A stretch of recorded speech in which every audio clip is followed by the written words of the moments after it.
warahmatullahi wabarakatuh. First, I want to say thank you for coming to this presentation. Allow me introduce myself to you. My name is Rika Malia Adina, and I'm from class C, D3 RMIK.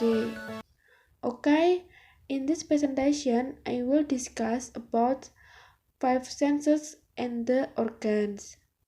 First, I will explain to you about eye, nose, tongue, ear, and skin. Then, I will explain function of each organ. Next, first, eyes sensory system for vision or ophthalmoception. Eyes are sensitive to all light images. This light is converted into usable information by the brain, enabling you to differentiate how bright, what color, or how far the object is situated. The white part of the eye is the sclera. It protects interior structure and surrounding a circular portal formed by the cornea, iris, and the pupil. The cornea and lens are the two layers of an eye through which the incoming light travels. The form layer is at the front of an eye, and the latter layer is situated right behind the pupil. The pupil is an opening in the colored disc of the iris. The iris dilates or contracts, adjusting how much light passes through the pupil and onto the lens. Both work in the tandem, focusing the light ray onto a spot on the retina, located at the back of an eye. After the light is focused on the retina, it triggers photoreceptor leading to generates visual gas. The retina is a delayed membrane of nervous tissue containing photoreceptor cells.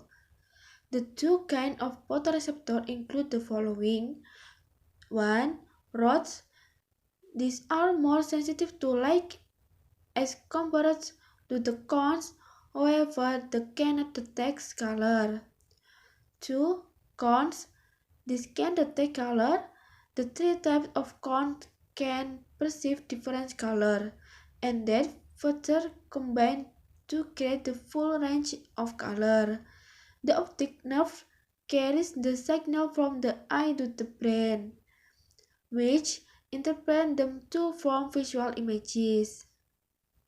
Next, second, nose, sensory system for smell or olfacoception. Known as an olfactory organ, the nose helps us to perceive a variety of smell. It also plays a role in sensing taste and is a part of the body's respiratory system. We inhale air through the nose, and as it passes of olfactory cell or chemoreceptor, the brain recognizes and identifies different smells. Hairs in the nose called cilia move back and forth to take out the mucus from the sinus and back of the nose. The olfactory cells tend to line the top of the nasal cavity. On one end, olfactory cells have cilia that project into the nasal cavity, and on the other end of the cell are the olfactory nerve fibers. Next, third, tongue, sensory system for taste or gustoception. One of our sense organs is the tongue that helps in perceiving taste and flavor due to the presence of taste buds. What are all those small bulbs on the top of the tongue? They are called papillae. Many of them, including circumflex papillae and pungiform papillae, contain taste buds. Papillae consist of these taste buds on the tongue, and they help in sensing different tastes. Nose and tongue together are associated with discriminating flavor and work together to create a taste. The receptors present in the taste buds are called chemoreceptor, functioning similar to that of the present in the nasal cavity. The difference lying here in that there are four different taste buds on the tongue to detect different tastes like sweet, bitter, sour, and salty. Next, for ear sensory system for hearing or audioception. also known as the auditory sense organ. Ears play an important role in hearing or perceiving sounds. After detecting sound waves or vibration in the ear, our auditory system helps us in hearing sounds.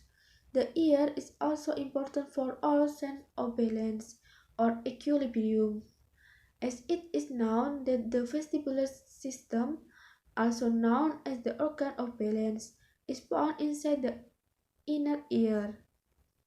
Three parts of the ear are normally: 1. Outer ear. It consists of the visible portion known as auricle or pinna and a short external auditory canal or eardrum enclosed by the tympanic membrane. The outer ear collects sound waves and makes these reach the tympanic membrane. 2. Middle ear. It is a narrow ear-filled cavity in the temporal bone and surrounded by three tiny bones that include hemers or malleus, infile or incus, and strips or steps. Auditory ossicle or the name given to the combination of these bones. 3. Inner ear. The functional unit of the inner ear or the vestibular apparatus having vestibule and semicircular canal and cochlea having sense organ of hearing. Final, skin sensory system for touch or tactioception. The large sense organ of our body is skin and is related to the sense of touch known as tactioception. It is flexible outer covering of the body that comprises hair, follicles, nerves, nails, and glands. The three major functions of skin are protection, sensation, and regulation. It consists of sensory nerve structure or receptor that detects surface, temperature, pain, physical touch, and chemical stimuli. The three layers of the skin include the following. 1. Epidermis.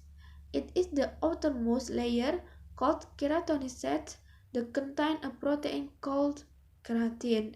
Melanocytes, Merkel cell, and Langerhans cell are also present in this layer. It is further divided into multiple layers. 2. Dermis. It is located beneath the epidermis and consists of papillae. It is responsible for making skin flexible and sturdy due to the presence of fat, collagen, and fibers. It plays an essential role in supplying blood for new cell formation via blood vessels. 3. Hypodermis. It is a subcutaneous layer made up of fat that provides energy and regulate temperature. It is highly beneficial for catching internal organs, bones, muscle, and protecting these from injuries. And then bring us to the end presentation. So to close in this presentation, I would like to say thank you so much for your time and attention. I would like to apologize if there is a mistake. May all tools I have shared be beneficial for all of us. See you in next video. Bye. Wassalamualaikum.